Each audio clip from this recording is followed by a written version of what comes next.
చిత్తూరు జిల్లా పుత్తూరులో ఉగ్రవాదులతో ఆంధ్రప్రదేశ్ తమిళనాడు పోలీసులు జరిపిన సంయుక్త ఆపరేషన్ ముగిసింది. 11 గంటలకు పైగా సాగిన ఈ ఆపరేషన్లో 7 ఉగ్రవాదులను పోలీసులు అదుపులోకి తీసుకున్నారు. పట్టుబడిన ఉగ్రవాదుల్లో గతంలో భాజపా అగ్రనేత ఎల్కే అద్వానీని హతమార్చేందుకు పైపు బాంబు పెట్టిన పన్నా ఇస్మాయిల్ సహా ఫక్రుద్దీన్, బిలాల్, అబూబకర్ సిద్దికీ ఉన్నారు.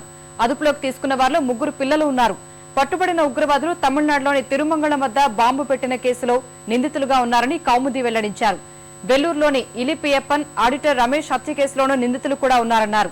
తిరుమలలో రెక్కీ అంశం విచారణ పూర్తయిన తర్వాత తెలుస్తుందని తమిళనాడు అదనపు డీజీపీ కౌముది చెప్పారు. ఆపరేషన్లో మన రాష్ట్రానికి చెందిన ఇన్స్పెక్టర్ లక్ష్మణ్ గాయపడ్డారని, ఆయనకు చెన్నైలోని ఆసుపత్రిలో చికిత్స పొందుతున్నారని చెప్పారు.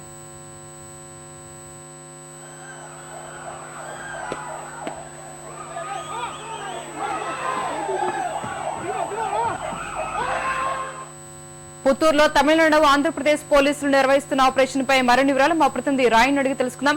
రాయుడు, పుత్తూరు ఆపరేషన్ లో పట్టుబడిన ఉగ్రవాదుల వివరాలేంటి? ఉగ్రవాదుల లక్ష్యం ఏంటి?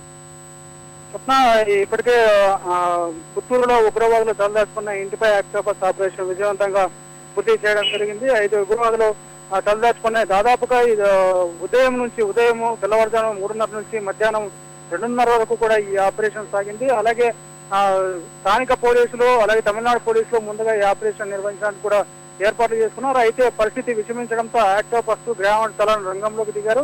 ఎట్టకేల ఆక్టోపస్ దళాలు దాదాపు 22 మంది సభ్యులున్న ఆక్టోపస్ దళం రంగంలోకి దిగడంతో పూర్తిగా ఈ ఆపరేషన్ విజయవంతమైందని చెప్పాలి. ఆపరేషన్ చేసే సమయంలో ఒక బిలాల్ అనే ఉగ్రవాది ఇంట్లో తలదాచుకున్నట్లు పోలీసులు కనుగొన్నారు. అంతేకాకుండా ఆయనతో పాటు 3 పిల్లలు అలాగే ఓ మహిళ ఉన్నట్లు కూడా పోలీసులు సమాచారం అనేది. దీంతో పోలీసులు ఇంటి చుట్టూ కూడా మోహరించడం జరిగింది. ఇంటిపైన రంధ్రం చేసి టీఆర్ గ్యాస్ ప్రయోగించిన తర్వాత మహిళతో పాటు పిల్లలు బయటికి వచ్చారు. అలాగే ఉగ్రవాదులు కూడా తాము పోలీసులు ఎలాంటి ప్రాణహాని చేయమని హామీ ఇవ్వడంతో వారు కూడా బయటికి వచ్చారు. ఒక ఉగ్రవాది మాత్రం గాయపడ్డాడు. గాయపడ్డ అతన్ని పోలీసులు వెంటనే సమీప ఆసుపత్రికి తరలించడం జరిగింది. అలాగే ఇంకొక ఉగ్రవాదిని కూడా తమిళనాడు పోలీసులు వెంటనే చెన్నైకి తరలించడం జరిగింది. అయితే ఈ ఉగ్రవాదులంతా కూడా కోయంబత్తూరు కేంద్రంగా పనిచేసే ఆలుమా సంస్థకు చెందిన వారుగా పోలీసులు అనుమానిస్తున్నారు. ఇప్పటికే దాదాపుగా పుత్తూరు కేంద్రంగా చేసుకునే దాదాపు ఏడాదిగా వీరు ఇక్కడే ఉన్నట్లు కూడా తెలుస్తుంది. వీరు చిన్న వ్యాపారాలు చేసుకుంటూ వ్యాపార ముసుగులో ఉగ్రవాదం కార్యకలాపాల్లో పాల్పడే వారన్నట్లుగా పోలీసులు అనుమానిస్తున్నారు. ఒకరు బట్టల వ్యాపారం చేస్తుంటే మరికొంతమంది చింతపండు వ్యాపారం అలాగే వృత్తులు చేసుకుంటూ కూడా బతికేవారని కూడా స్థానికులు పేర్కొంటున్నారు. అయితే ఉగ్రవాదులన్న అనుమానం ఎవరికి రాలేదు. దాడి జరిగే వరకు కూడా పరిసర ప్రాంత ప్రజలకు కూడా వీరు సాధారణ వ్యక్తులుగానే కనిపించారు.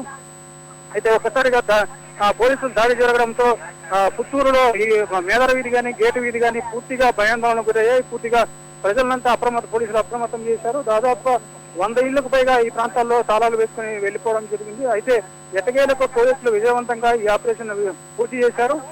ఇతర ఉగ్రవాదులను అదుపులోకి తీసుకోవడంతో పాటు అలాగే వారి కుటుంబ సభ్యులైన 3 పిల్లలతో పాటు మహిళను కూడా పోలీసులు అదుపులోకి తీసుకోవడం జరిగింది. స్వప్న, ధన్యవాదాలు రాయుడు.